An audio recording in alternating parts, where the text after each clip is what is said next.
Bismillahirrahmanirrahim. First of all, welcome to all of you to our fifth seminar under Coffee with CMM event. I'm so proud to announce that this is our seventh event of the year. Mashallah, we did two big events. One celebrating International Women's Day on the 4th of March, and then we did a community event which was dinner and music. That was an evening event, Ghazal, where we launched a singer. So we are quite so engaged with the community, as well as we are delivering these awareness sessions and workshops for females, for ladies only. Today's topic is that every month we do that, once a month, the seminar. And every month we talk on different topics, different issues, either they're social issues or awareness topics. So today we thought that we will actually invite Jiva, who is right next to me here, and I would like to welcome Tay to our event, to our seminar. And Tay will be delivering very informative, very useful knowledge to you about fostering and about adoption. So I would like to introduce Tay. Tay is the sole director and the registered manager of a newly registered fostering agency based in Manchester called Sparks Fostering. That's her company. She also owns an online national directory of support services called Team Around You. Tay has an undergraduate degree in psychology and 3 master's degree in the topics of psychology, forensic psychology, and social work. Mashallah. Tay you have worked in social care for over 20 years, mashallah, for 2 decades, in pretty much every children's service sector, and also some adult services as well. She was awarded an MBE in 2019 for her innovative work recruiting foster carers and adopters. Regarding personal life, do we need to share that? Or? I've got 2 kids. I'm married. Tay is mashallah married and she's got 2 children. So today, Tay is going to talk to us about these fostering, and please do listen very, very carefully, and if you have any questions, any fears, any challenges, you feel that if you want to foster or adopt a child, so I know lots of people, and I've actually had a few inquiries for Tay already. Someone rang me this morning saying that she's got daughters and she wants to adopt a son. Mashallah, so it was really good. So, but she has some sort of fears. I talked to her about the war-torn countries that they might have challenges anyway. So you will answer all those questions. And yes, so look forward to hearing from you now. So I'll pass over the mic to Tay. Please welcome Tay in a round of applause. Thank you. Assalamu alaikum. Thank you so much for inviting me to this event. It's very much a privilege for me and an honour that I am able to share this information with the community. I believe it's something that our social work services, we've not done very well at engaging Muslim community groups, and from my experience there's been discrimination, there's been prejudice, there's organisations I've been to and I've said, I can recruit Muslim foster carers, there's no charge to you, I can work with large Muslim organisations to do that, and I've had several organisations say to me, no, we don't want to recruit too many Muslim carers. I believe it's very, very important that we do this work. I believe that I think a lot of us know that there is a national shortage of foster carers, and I genuinely believe that Muslim community can play a key role in meeting the needs of children who need homes in our community. So I'll crack on. I could talk about it just freehand for hours, but I have a presentation, so They say that children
whatever they can to help others.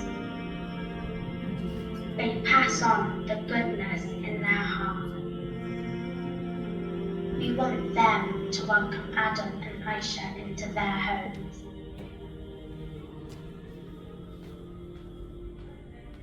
Some of the topics inshallah, will cover today. I'll talk about the difference between adoption and fostering.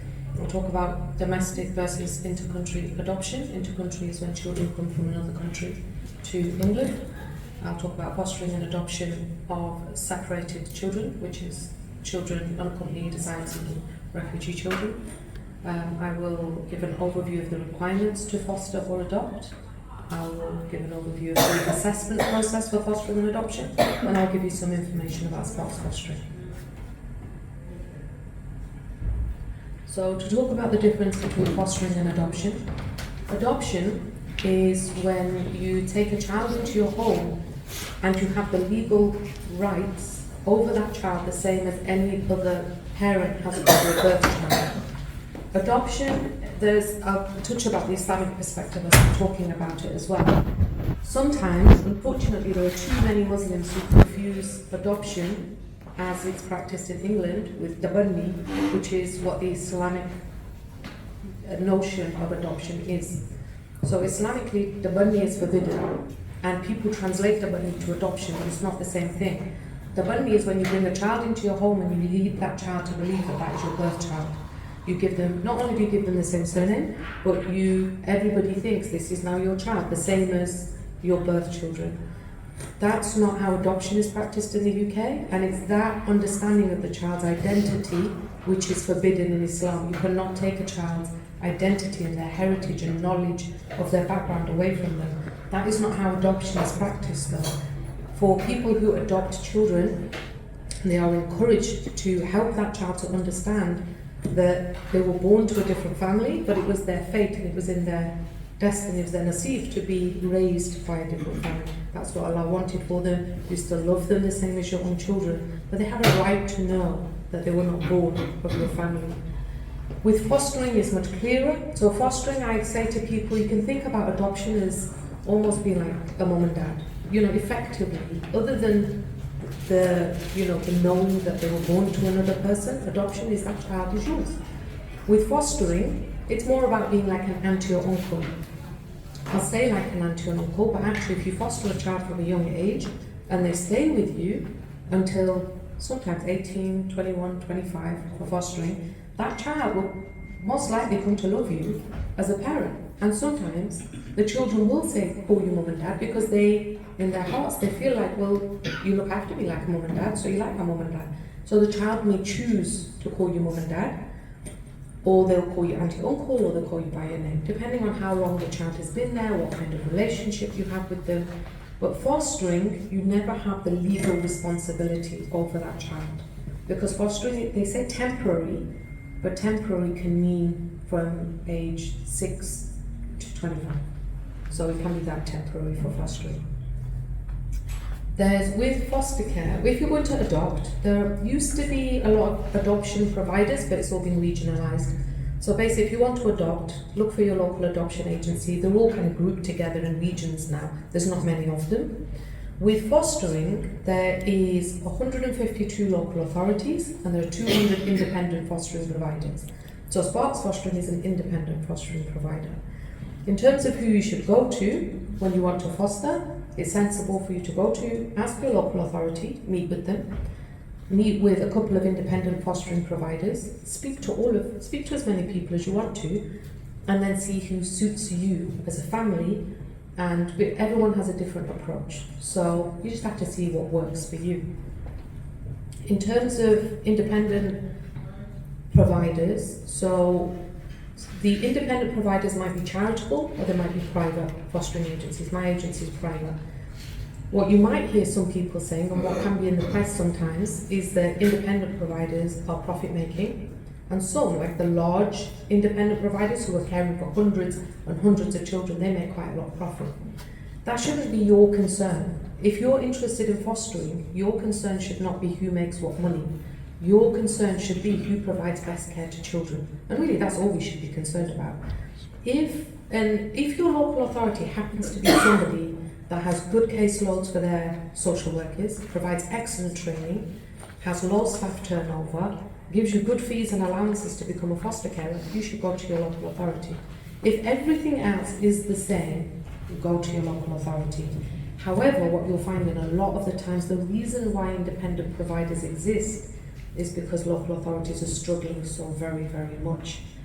And your priority should be, if you want to foster, you want to go to an organisation who will give you a high level of support, and actually you should be getting good fees. So I'll mention the fee situation now. So sometimes people find this very uncomfortable to talk about. Foster care is getting allowance. When you take a child into your home, you are basically, they're living with you, and looking after children is expensive. If you're going to adopt, that is as if, legally that child is your own, social services don't get involved, you cover all the costs, like you do for your own child. If you're going to foster and you're going to offer temporary care, your role isn't wholly parenting, you're not left alone. You have a largely parenting role, but you have a significant, I would say 20 to 30% of the job is a professional job. So you need an allowance to meet the needs of the child. Some foster carers look after 40, 50, 60 children. We, social services, will cover the costs of the child's clothes, transport, your increased bills, all those things. It's expensive to look after children. Also, you get a fee for covering the professional part. So as a foster carer, you have to attend quite a lot of training, there's regular supervisions, there's multi-agency meetings. We train you. So as a social worker, we support you through that. You don't need to be have professional experience, but actually we do need you to get on board and have the mindset of you will do your own paperwork, you will attend training, you will go to multi-agency meetings, you will advocate for the child. All of that is work.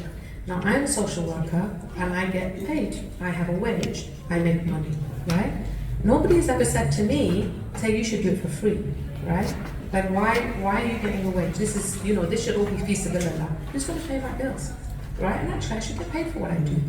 Actually, foster carers work a lot harder than me, right? I don't work as hard, as I'm not the one that has a child in my home, and I'm not opening up my home and doing this 24/7.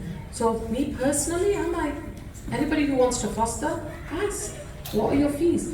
When I apply for work, I'm going to ask my employer, and you're not saying how much you're giving me to care for a child. What you're saying is, this is also a professional job.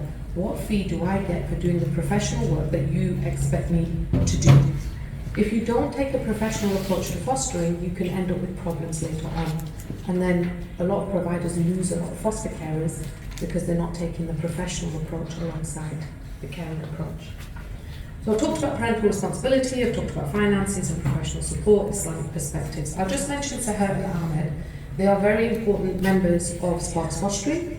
Seher is somebody who I met through charity work many years ago. She's like a sister to me now, she lives up the road. If you want to meet her, she's coming here after this presentation because we're going for coffee. Seher is of Pakistani background, so she lives with her family now. She's an Asian woman. She went into foster care when she was 2, and she went to university. She's a alhamdulillah law graduate, so she left care technically at 25. She never had one Muslim fostering placement. Now I think as a Muslim community we have to take a moment to reflect on that. Asian Pakistani woman in Manchester, 13 to 15% Muslims in Manchester. She did not have one Muslim carer. She struggled a lot in her life. Now if you meet her now, I think a lot of people would think if you knew her life story, you knew how much she struggled, if you knew she went missing for a year, that she was in secure units, a lot of people would think, oh, she's going to be difficult and she's going to be a bit different or whatever, right? She was, as a teenager, she was hard to look after because she was treated very badly, right? You meet her now, alhamdulillah, she's a niqabi now, she's a law graduate, she's doing a law practice course. She is probably I can't think of anybody who has a bigger heart than her, who is as compassionate as her. And I think as a Muslim community, we have to reflect that we weren't able to find her a Muslim home. And it's not acceptable. It's something that I feel very passionately about, that as Muslim communities, if we're not looking after these children who need homes, what are we doing? That how can we miss this fundamental, basic part of our faith and of our values? The other person who's a key person in the work that I do is Brother Ahmed. He's actually a foster carer for Lancashire County Council, but myself and Brother Ahmed have been doing Fismillah work in mosques for many, many years. He knows my values and my approach, so he comes along to a lot of the events that I do. He and his wife are foster carers of 2 Hindu girls. And they raise these Hindu girls from a very young age, and these Hindu girls call them mum and dad. Ahmed, his wife, quite traditional, they would, fit in. And he's a board member of one of the mosques in Preston. So he speaks very passionately about how important it is that as a Muslim community group, we're not just saying, oh, we're going to look after Muslim children. That's not our values. We look after children and we respect their identity. So if you want to hear more from Ahmed, if anybody wants to speak to him about that, he's very open to speaking with prospective foster carers. So the difference between domestic and inter-country adoption. The thing about adoption that Muslims need to know, and it surprised me actually, I only found out a couple of months ago, was that there are actually no Muslim children under the age of 3 waiting for adoptive parents at this moment in time, which is shocking. When I heard that, I was like, that can't be right, because there's such a high level of need of adopters and foster carers. How can that be right? Which means that if you're Muslim and you apply to adopt, even if you say that you're willing to care for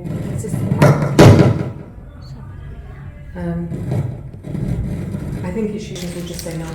Even if you say you want to get a non-Muslim or a child of a different ethnicity, because a lot of social workers have expectations of Muslims that actually you might say this and whatever, but we all know that you're going to want to try and raise this child as Muslim. And actually, to be fair, I can't even, whilst it sounds bad, I have been, before I sort of did set up my own agency, I went to an event, I'm not going to say that, but I went to a mosque event, and there was a foster carer there who made a comment like, well, somebody asked, can you look after non-Muslim children as a foster carer? And he said, yeah. And he said, well, what happens if, you turn that child, what if that child becomes Muslim? He said, well, you're not supposed to encourage that child to become Muslim, but if they do, isn't that bonus? And I was like, wow. Because actually, from my research, there is about 1,500 Muslim children in non-Muslim homes, right? Imagine if those 1,500 non-Muslim carers said, do you know what, the child's of Muslim heritage, and I'm not allowed to talk to them badly about Islam, but if they do grow up Muslim, well, that'd be great. I don't think anybody would find that acceptable, right? So why would we expect that? If we think it's not good for us, we should be doing that for other people. And to be fair, people like Ahmed, fantastic, so respectful of those girls' heritage, coming to the temple. They've done a lot of work, him and his wife have done a lot of work with the girls' family, make sure they have good relationships, feel very secure in their identity as Hindu girls, right? And we treat children the way we expect Muslim children to be treated in other homes. So for adoption, I would say, alhamdulillah, for the Muslim community, because there are children who need adoption. They are being adopted. So the children who are aged 3 and under are being adopted by Muslim families. As a community, I've heard some bad stuff about adoption. Adoption's not permissible, you shouldn't adopt, and blah, blah, blah. And what about mehram? What about witness? And you have to. So we put all these obstacles in the way of adopters. A lot of adopters don't want to say openly and publicly, I'm an adopter, because they get criticized. Despite that, we, as a community, have found homes for all Muslim children under the age of 3. I think that's very impressive, right? That against all the obstacles, that's happened. We now need to move towards thinking about, for people who wish to adopt, why not adopt a 3-year-old, a 4-year-old, a 5-year-old, right? Because when they join your home, actually by that stage, you have a really good sense of that child's character, personality, developmental needs, disabilities. So the older that you go with the child that you're adopting, you kind of have a sense of where that child is at. I think anybody who's got children knows by the age of 3 or 4, we were like, that character is shone through. And especially if that child's been looked after well, then a lot of that character does carry through to their adult life. Personally, if I was ever to adopt, I would adopt a 5-year-old. Because for me, I think that's a beautiful age. You've still got young, cute, they still attach very strongly. Saying that, an older child can attach very strongly to the family as well. But if you want a child that you're like, you know, thinks very much is like most of their memories, if not all of them, are your home, 5. Because at the age of 5, you can form a bond with that child that's personal, and they can almost even choose you as a family, because you can get to know them. And even that child can be like, if they form an attachment to you, then they can be part of that discussion. So for adoption, that's where the needs are for Muslim community groups. In terms of inter-country, so a lot of people would say, well, because we've met the needs of all the children who are under the age of 3, how about we adopt from abroad? If you adopt from England, there's no cost, right? And the child is in the country. If you want to adopt from another country, then the cost is at least 20,000, and you have to make several visits to that country. It's extremely difficult to do. You have to be absolutely determined. You have to be absolutely determined to do it. Just for a second. 1,000 plus visits, so you have to be determined. If you already know a child in another country that's like maybe a family member, it's a little bit easier for you to do that. There are some countries, a lot of countries, where it's illegal for you to try and adopt from that country. So for example, a lot of people have been asking me about Gaza, Palestine, and how can we adopt a child from Palestine? Short answer is no, you can't. And also you have to question, do the Palestinians really want you to take their babies? I suspect not. I don't think that is something that's high on their agenda. How Palestinian people are going to feel in 20, 30 years' time when however many of their babies have been taken into the country. But it is illegal to adopt or try and take children from countries such as Palestine because they're in crisis, because they won't have infrastructure. So there's a lot of safeguarding checks that goes on when an adopter wants to adopt a child. You can't do those safeguarding checks in a country which is in crisis. Which means, because you can't do the safeguarding checks, if you try and adopt, there's a high risk that the children are being trafficked. So if England allowed children from Palestine and Gaza to come here, the sad reality is a reasonable number of those children will be trafficked into slavery, exploitation, or whatever else. So we couldn't keep them safe. So we can't do it right now, but inshallah, you know, when Palestine is more settled and there's an infrastructure and services can get in there in the future, maybe. That said, I had an article published in Asian Standard and Asian Express just a few days ago about the topic of whether you can foster and adopt children from Palestine.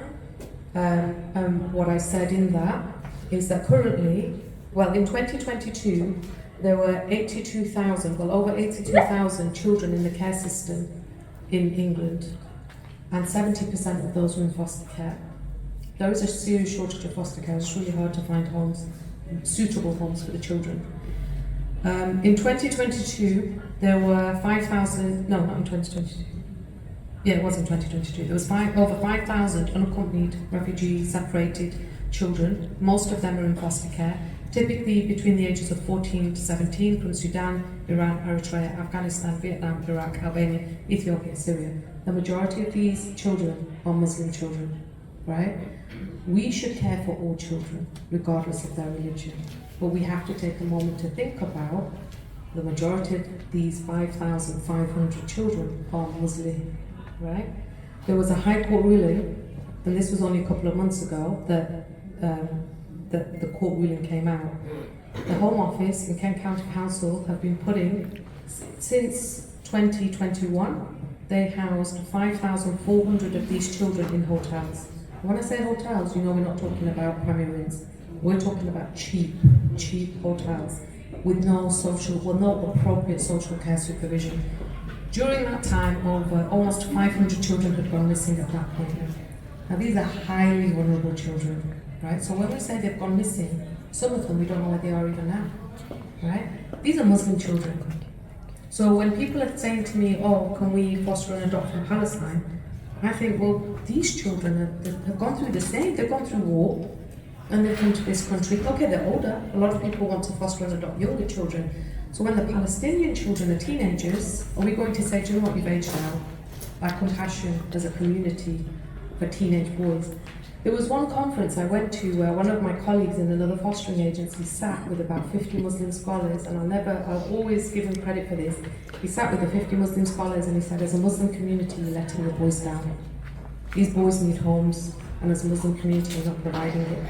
And actually, of those scholars, some of them were saying, we don't think adoption is permissible, we don't really think fostering is permissible, we just don't want to touch it, right? By the end of the conference, so I'd introduced I'd coordinated a lot of the work. I'd introduced them to Sahar, I'd introduced them to Ahmed, I'd had them work with my colleague.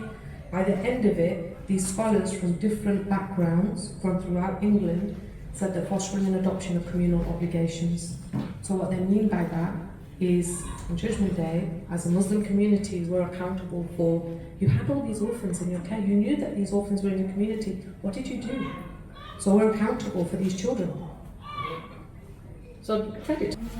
In terms of what's required to foster or adopt, you need a spare bedroom. So when we talk about spare bedroom, this is a significant obstacle for a lot of Muslim families. We have a lower socioeconomic status than non-Muslims, which means basically we've got less money, which means that Muslims are likely to not have a spare bedroom. But that is changing, because as a community we're actually getting a lot more professionals, houses are a bit bigger, there's more Muslims with spare bedrooms. When I say spare bedroom, that doesn't mean that you can put all your other kids into one room. There can't be overcrowding in the house. There has to be the right size of house for the number of children you plan to keep in the home. If you do have siblings who share, they need to have shared for a certain amount of time, and they all have to be very clear that they're happy to continue sharing. Some fostering providers say no to bedroom sharing. They will say you need one bedroom per child. I don't say that, a lot of other people don't say that. What we do say though is we need to believe that for the next 5 years, the children who are sharing will continue to share. So they need to be same-sex siblings as well. You need to have some experience of caring for children, which means, if you've either your own children in your family, even better if you've got professional experience, but it's not necessary. If you've had some sort of trauma in your life, or if you've undergone IVF, which is a very emotional process, then we do ask you to leave it for like a year, maybe. It's not so much about the time, it's about us being clear about your emotional state when you foster. Because you're taking in or adopt actually, because you're taking in a child who could be quite complex in themselves. Whether you adopt or foster, the child can have needs, additional needs more than you might have with birth children. So we need to know that emotionally you're in a good place to meet the needs of a child. Fostering, a lot of it applies to adoption as well. So anybody who wants to know about foster care and wants to know, literally, I've covered all the regulations, Minimum Standards, Children's Act, but I've written it in a way that's easy to understand. It's not too dry. You can listen to an audio as well, and you can translate it into different languages, 20 different languages. You have to be fairly flexible regarding your age range. If you want to adopt, like I said, if you want to adopt under the age of 3, you can ask. You'll probably get told no, because those children are not there. If you want to adopt older than 3, or you want to adopt children with additional needs, so whether it's a physical, mental, emotional challenge, if you're willing to adopt those children who are harder to find adoptive homes for, you will be assessed as an adopter. For foster care, if you want to foster like one child under the age of 5 who has no complex needs, you should go to local authority, because local authority place with their own foster carers first before they come to independent fostering providers. Now, about 50% of the children who need a foster home go to independent fostering providers, but they go to their own foster carers first. If you're willing to care for sibling groups, for ethnic minorities, for religious minorities, if you're willing to care for these unaccompanied boys, who, by the way, I have to say, from what foster carers say, they are the easiest group of children to look after. So for people who are like, do you know what, I want to foster, but I can't take in a child who's like, going to be really intense needs-wise, then you want to look at unaccompanied children. They tend to be very mature for their age, learn really quickly, value education. The difference between unaccompanied and British-born children is British-born children have often suffered trauma from being in the womb. there's been some sort of trauma. So when they come to you, it's been trauma, and you have to try and undo that trauma. When you're looking to foster an unaccompanied child, usually they've actually got loving parents, they've had a sense of community, so they've had really strong foundations, but because of war, they've come to the country. With unaccompanied children, you're looking at supporting them with more things like asylum paperwork and post-traumatic stress, which is still it's not like easy, and it's not like having a lodger, but it's not the same as having a 6-year-old who perhaps has high needs. So you need some knowledge, flexible age range, caring for diverse children. You need strong references, so you need one. For me, I say one family member and 2 friends. Other providers might just say 2 friends. But you need people in your life who will say, actually, I know that they'd be a really good parent, and I've seen them parent a child or look after a child, and I know they're really child friendly. You need a good support network, so just people around you when you're struggling, you've got friends to talk to. You have to be age 21 plus. If you're 21 and you want to foster, then I would expect that you come from a fostering background, like you come from a fostering home, maybe you're a child of a fostering family. Otherwise, I'd really expect foster carers to be like 30 plus. More income than expense, so in terms of your finances, you can't rely on fostering as an income, because you could get approved as a foster carer and then not actually have a child come stay with you for like 6 months, sometimes a year. To be fair, most of the time it's only a few weeks, but I can't guarantee that, right? And it depends how particular and specific you are about the children you want to look after. So I've got a couple that's going through, and they should be in panel in January, who are very like Asian couple, Muslim couple. They have experience of fostering already, and they're pretty much like, we'll take anybody. Like, we're open to anybody. I think they will have a placement before they're even approved. I can't move the child in before they're approved, but I think local authorities are going to be like, these 2 are amazing. Like, can you put them on hold for us? We want these foster carers. So in terms of income and expense, you don't need to, you can approve a foster carer who's on benefits, not a problem, but you need to be able to manage your money. So whatever money that's coming into your house, you need to be spending no more than that. Because we need to know that if you've not got a child in your home, you're not going to be going into debt.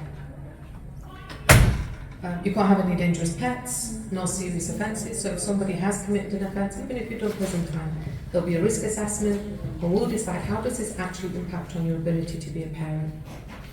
So it doesn't mean that you can't foster. Even if you've been involved with social services, it doesn't mean you can't be a foster carer or an adopter. Depends what you've done. The only things that rule you out from fostering and adoption are serious offences against children, very serious offences against children. And you need to have reasonable IT skills. Less so for adoption. For adoption, you can be a bit more flexible.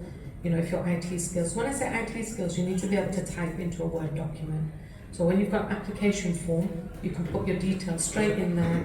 You're not expecting me to type it up or get staff to type it up onto your Word document.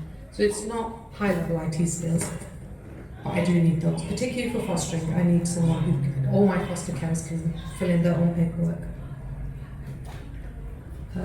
So with the assessment process, whether you want to foster or adopt, you'll contact the organisation. With fostering, like I said, contact a few.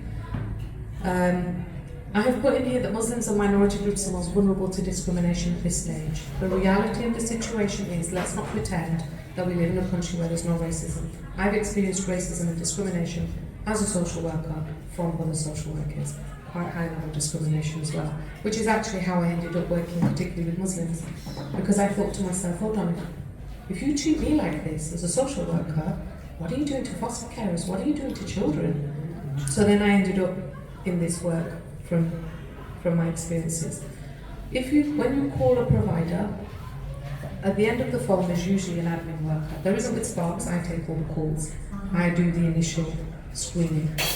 But you usually speak to an admin worker. Now, if that admin worker hears your accent, gets your name, and is like, and what happens, and this is what foster carers have told me, and you know, I know what some social workers are like. You could potentially get somebody who says, do you know what, we're not actually looking for foster carers. They give you any reason. Foster carers do not have employment rights, right? They are not employed staff. They give you any reason to fob you off. It doesn't need to make sense. They might just not call you back. And that's happened to foster carers as well. I called, and do you know what? I gave my name, and then her tone just changed. And they never called me back. Don't be deterred, right? Like, this is a reality of life. Like I said, 152 local authorities, but you can only go with your own local authority. But there are 200 fostering providers, right? So you will find people, and I'm not just saying like, oh, Sparks Fostering, we're the only ones who welcome Muslims. There's lots of agencies that welcome Muslims. She's got her own challenges in life. She's looking after a mum now, alhamdulillah, who also has support needs. I can't get her to speak to all these scholars, right? But if people from the community go to the mosque and say, hey, you know, I think you should come to a meeting. I hold Zoom meetings on the first Friday and third Friday of the month. So if they email me there and say, can you send me the Zoom link? They can join the meeting and I will explain, and Sahar will be there, Ahmed will be there to talk about it. I need community members to say to their leaders, to the mosque leadership, we want to have fostering and adoption events. Contact her, she's going to make it easy for you.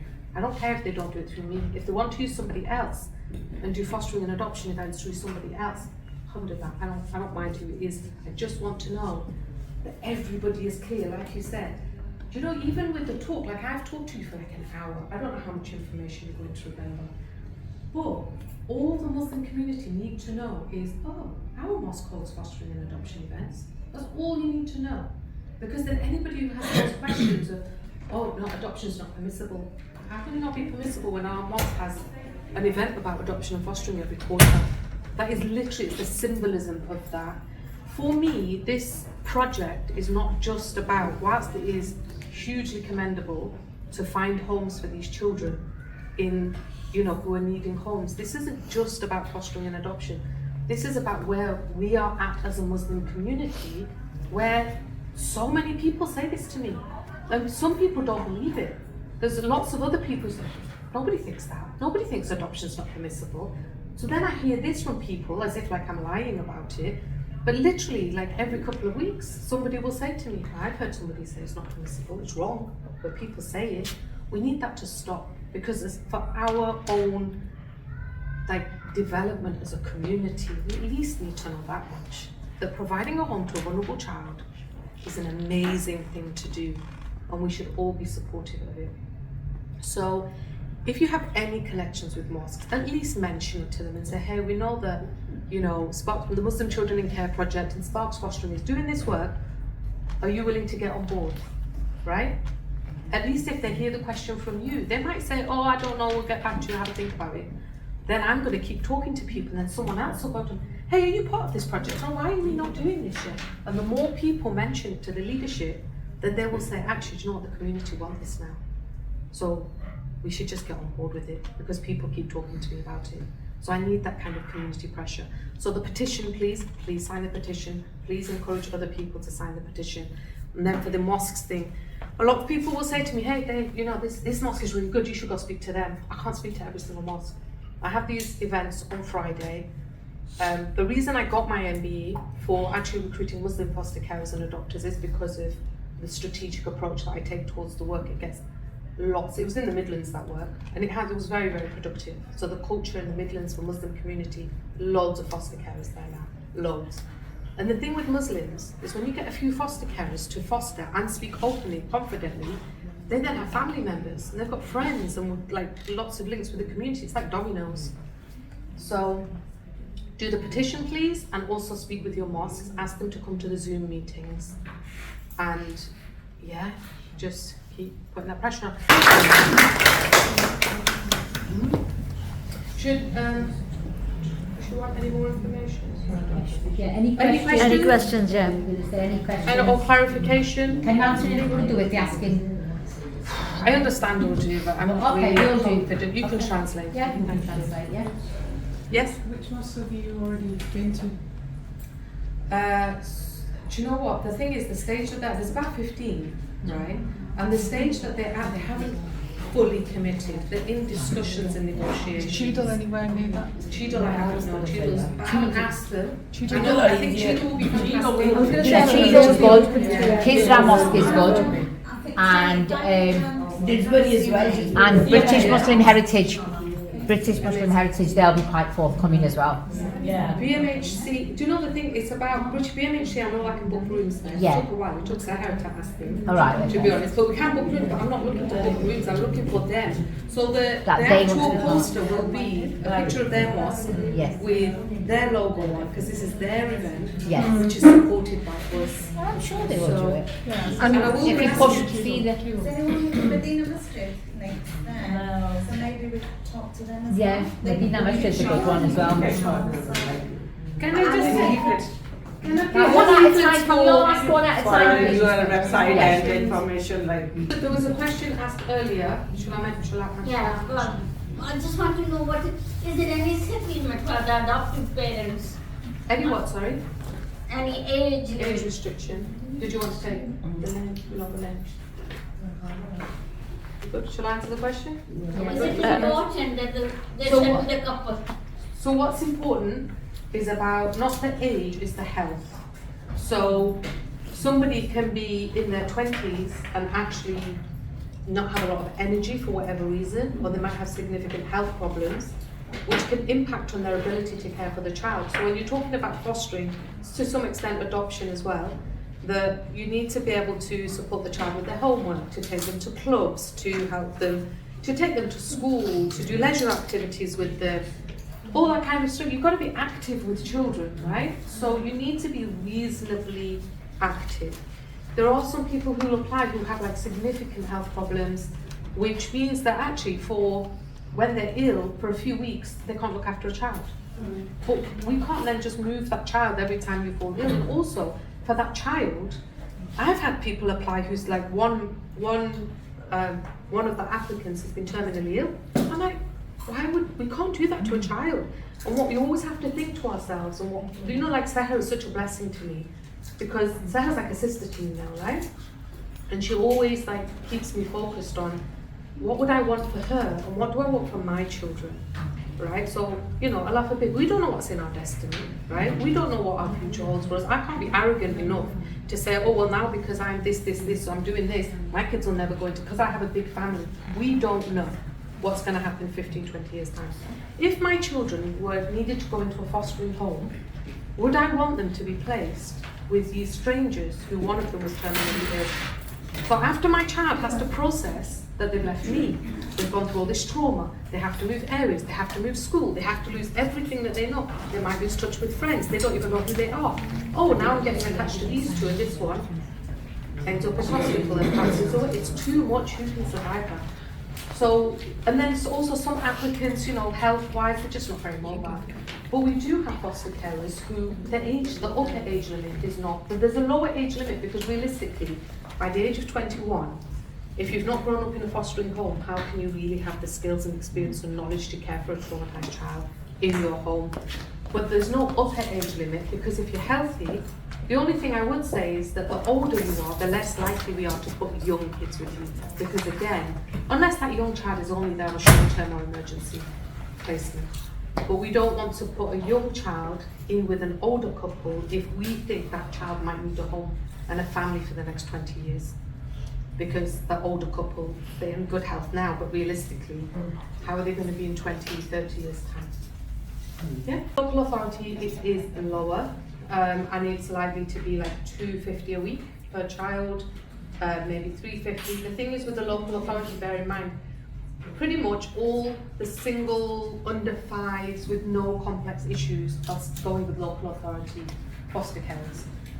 It's hard looking after babies. Some of these babies have complex needs. It's also expensive looking after babies. However, there are a lot of people who are happy to look after babies. So local authorities can give quite a low fee. A lot of foster carers of babies will say it costs them money to look after the children. But they want to do it, they're happy to do it. Alhamdulillah, good for them. As the child gets older and as the child is harder to place, then of course the fees increase. So probably the highest group fee-wise. So children with complex disabilities. So for example, there was a referral a couple of months ago where there was a child. This is really hard, I'm going to give you a trigger warning now, but this is the reality of foster care. There was a child who was like 2 years old who was so severely abused that she was bedridden and she had to be tube fed. Horrible, right? So that child needed a foster carer. Nobody's adopting a child who needs 24/7 care. This child needed feeding every 4 hours, right? But they were looking for a fostering home because you don't want to put that child into a unit. Nobody wants to put the child into like an institution, a hospital or a children's home, because actually that child still needs a loving family, right? But really, we're looking for somebody who's a nurse or has nurse training. So somebody who's got that level of complex needs will get a higher fee, because we're asking that nurse now not to be a nurse. We're asking them to care for this child at home. So there's much higher allowance. In terms of the sorts of children who the majority, I think a lot of Muslims should, you know, my real, like, I would be so impressed if this could happen. I want us to get to a point where I can say that I have a record of a significant number of Muslim families who are ready to take in unaccompanied asylum-seeking children. Because these children, those children I was talking about before, who were in a hotel in Kent, they're having real bureaucratic problems getting them moved into fostering homes. I want to be able to go to the Home Office and say, here's a list, 15, 20 families who have no children with them at this point in time. Start moving these children across now. Unaccompanied children are hard to find homes for because people think teenage boys, some of them look older than they are, whatever. Once people foster unaccompanied children, they're like, I'm never doing anything else. This is amazing. There's lots of foster carers who will say that. But they get really high allowances as well. So for unaccompanied children, you're probably looking for each child, you would get an allowance of at least 500 a week. How much? 500 a week. But adoptive parents don't. Adoptive parent, that's your child. If you want to adopt a child, that's your child. No, So but you I meet think the in needs. case they can't afford assessment, and if they Adoptive are, parents. It's part of the assessment that it would be for, if you can't afford to have a child, you can't afford. And when you say you can't afford, actually people who are on benefits can adopt and foster. Because if you get the right amount of benefits and you're careful with your spending, people do manage. They can adopt and they can foster. But looking after a child is expensive. But why would we give an adoptive parent money if we're not giving birth parents? Well, why would they get more? Because foster carers are doing a professional job as well. And ultimately, they're looking after the children that they're not going to look after like mum and dad. You're an auntie or uncle, but also you're a caseworker to a small extent as well. So, I mean, in a perfect world, everybody would have enough money to look after the children, but we can't give, I think if we're going to give adopters money, we should be giving parents on low income more money. And that's a deeper issue actually, and that's like on a side note. Arguably, if the country had more money and we could give more money to average families, there would be less crisis, less family distress, less social dysfunction, there would be less children in care. So in an ideal world, the government would give families more money. But that's not the world we live in. we need any consent or consult the child that one is going to be adopted or any age group. So children who are going to be adopted, they are adopted. I haven't actually covered this, why children go into care. To be fair, children go into care because there's risk of significant harm to the child. And when you say significant, there's no legal definition of what significant is. But things like emotional harm are very hard to prove. So somebody who's swearing at the child and being undermining or even neglect, not feeding your child, not helping them with homework, it's very hard to prove those things. So a lot of the children that come into care, like I said, that, you know, but most children are not so disabled. I did work with a family, she won't mind me saying I'm still in touch with the mum. When I was in child protection, I worked with an Egyptian family where the man told his wife, who came from a very protected Egyptian family, all about, you know, the woman's reputation and you can't get divorced and da. And he's the one that's basically said to her, his right as a man to beat her. But he used to beat her so hard that when the kids were eating, he used to kick her in the head and she was trying to protect the children. The children displayed signs of physical disability because of the beatings and because one of the girls, she was like 6 or 7, when she'd travel in the car, she'd get car sick and she wouldn't eat properly, but it was the anxiety because dad used to hit them when they ate. She couldn't eat properly. And then when I got involved with that family, it was literally the day she left that I was allocated this family. And she was very much like, oh my gosh, Tay, you're so confident. And the way I spoke to him, she said, how could you speak to him like that? And I said, why would I not speak to him like that? I don't know this guy and I don't care what he thinks. He's been harassing me ever since. He calls the police every 6 months. It's been years since I've worked with him. He calls the police every 6 months. He's complained to Ofsted about me. He's like, you know, this is the man she was married to, right? He was horrible towards her. Well, with that family, like I said, she left him, and on the day she left him, we put them in a hotel, so social services put them in a hotel. Then we worked with, they actually didn't have British residency, so we worked with immigration, we worked domestic violence, etc. She's now moved to another part of the country. He's found her, he found me, he mentions me in court proceedings. He tells everyone I'm not a social worker, that I'm faking it to a friend, and that I'm pretended to be a social worker. But in that situation, we did everything, social services did everything we could to support her to stay with the children. But if she had chosen to stay with Dad, we would have removed those kids. Because we can see the boy couldn't run properly. And literally within like 4 to 6 weeks, the girl stopped vomiting and the boy, mum messaged me and she's like, hey, look at this video, he's kicking a ball. And I'm like, because just the stress. And the eldest daughter would say to her straight, why are you staying with him? Why are you letting him do this to us? We need to leave. She's quite confident. So it has to be significant risk of harm before a child is removed from family. Sometimes families will say themselves, we can't look after this child. So usually that's a teenage child who is in crisis, and the family will say, we just can't look after them. Like, this is just like fostering 1 or 2 kids, but what about like if somebody wants to foster like young adults, fostering home or something, so they have few kids there, so like the young adults, so foster maybe means boys to or bring a girls, child. hostel or boys. So the legal limit for fostering is 3 unrelated children. Yeah. If you're looking after siblings, you can take us theoretically. Yeah. There is actually somebody I know who is he runs a fostering agency, and he is a foster carer for and he looks after unaccompanied children. He looks after like 6 or 7 at a time. So in his agency, he's like, I don't need to make. Because the young adults, they need help as well, because they're going into drugs, different things, so they need lots of support. Not unaccompanied. Not accompanied. British-born children. British-born, but still, because they've come from like those domestic violence families, parents are having fights and they're through like courts and stuff. So if you were looking after a child like that, who's typically, if you've got a British-born child, you're not going to take 6. You can't, because the level of need is high. And there's that sort of like an irony, but it's something. No, we had my sister. She fosters, so I help her. Like mostly the boy, he was 9, and the sister was 6 years old when they came to us.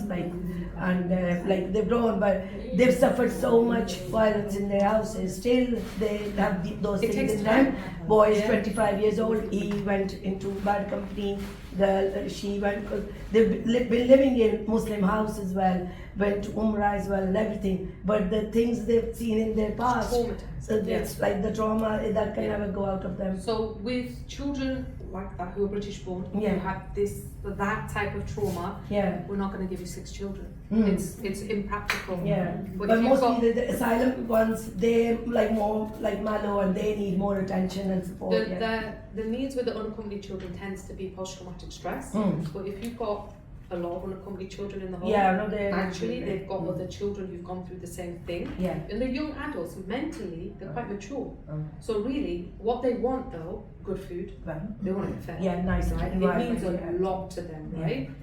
It would be really nice if they could go to a home where their culture and their cultural norms are familiar to them. So, you know, again, I've worked with unaccompanied children who come to the country and they'll say, it was a bit hard at first when you wake up in the morning and the foster care is making bacon and she's got a little vest top on and you just think, but to be fair, that doesn't make them bad people.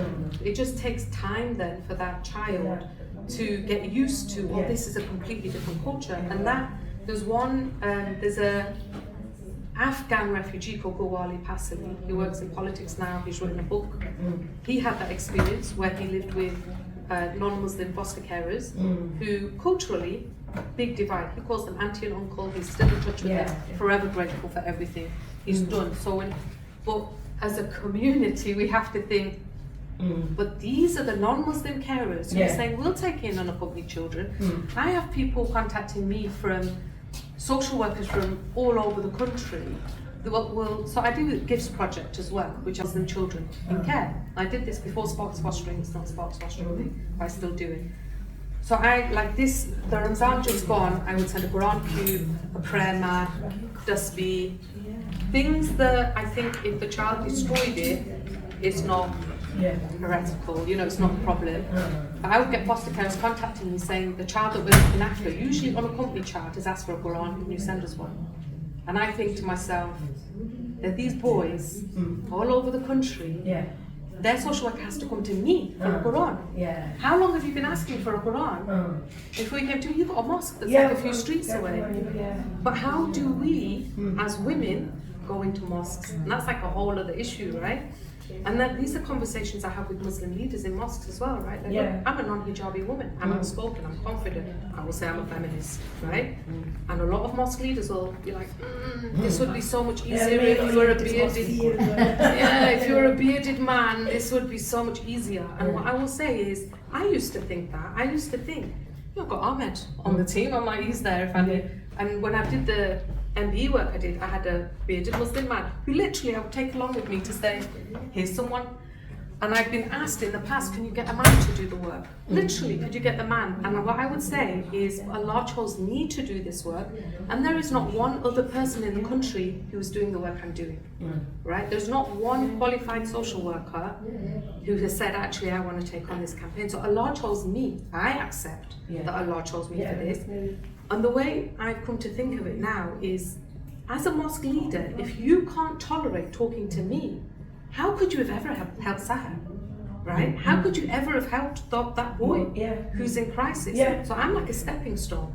You have to get used to working with someone who's a bit abrasive like me, because the kids that I want you to look after are more abrasive than me. But you need to get your values in check if you think I'm the problem, because I'm the one trying to find homes for the orphans. You can walk into Tudor Mosque. Yeah, Tudor Mosque. Tudor Mosque excel. It's fine as well. It's very cheap. No, Hisra Mosque is good. Tudor Mosque. Yeah, but if you stood there and they would talk to you, Yeah. they would not. But there's lots of non-Muslims that go So outside and walk in. I did volunteer So they're not with a going to mosque judge you. in the northwest, where I literally said, this is before Sparks. Liverpool is fine I as said- well. Liverpool mosque, that's okay as well. You can go to the Brilliant. Somalis there more. So Okay. they need like fostering as well. So there was a mosque that I offered to do their strategic management, their leadership, all fi sabilillah. I will do all this stuff for you, no problem. And the mosque, the person who was leading that work messaged me at 10 o'clock in Ramzan at night and told me that my profile picture was shameful. So I looked at my profile picture and was like, oh my God, I've been hacked. And it was literally a picture that was taken, a professional picture that was taken when I worked for a Muslim charity. It was me doing this. And he messaged me and said it's shameful. I put in a complaint with his organisation and said it's sexual harassment. I'm a volunteer for your organisation. So obviously I've never worked. But I just think, do you know what, Allah guided me away. Sorry, just on a final point, because I could speak about this for hours. One thing for us Muslim communities to think about as well, I think a lot of people, particularly because you're women who are here, you're aware of this, that we've got to think about the way we raise our boys, right? Because there are a number, and again, I can't give you statistics because legally, you know, nobody's giving me these figures. But I would, from my experience and from what I see from other people, when there is a young Muslim child who comes into care that needs a home, you'll find a lot of the time it's a Muslim dad with a non-Muslim woman. And they were in a relationship, and outside of the home, he's doing what he wants to do. Then she gets pregnant, and he's going to marry back home with whoever. And it's highly problematic.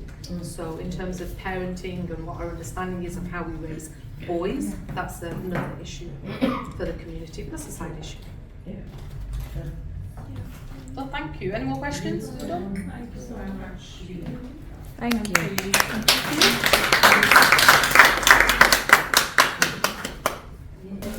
Thank Thank you so much, Jiva, for a very informative talk, and I hope you all have enjoyed the session.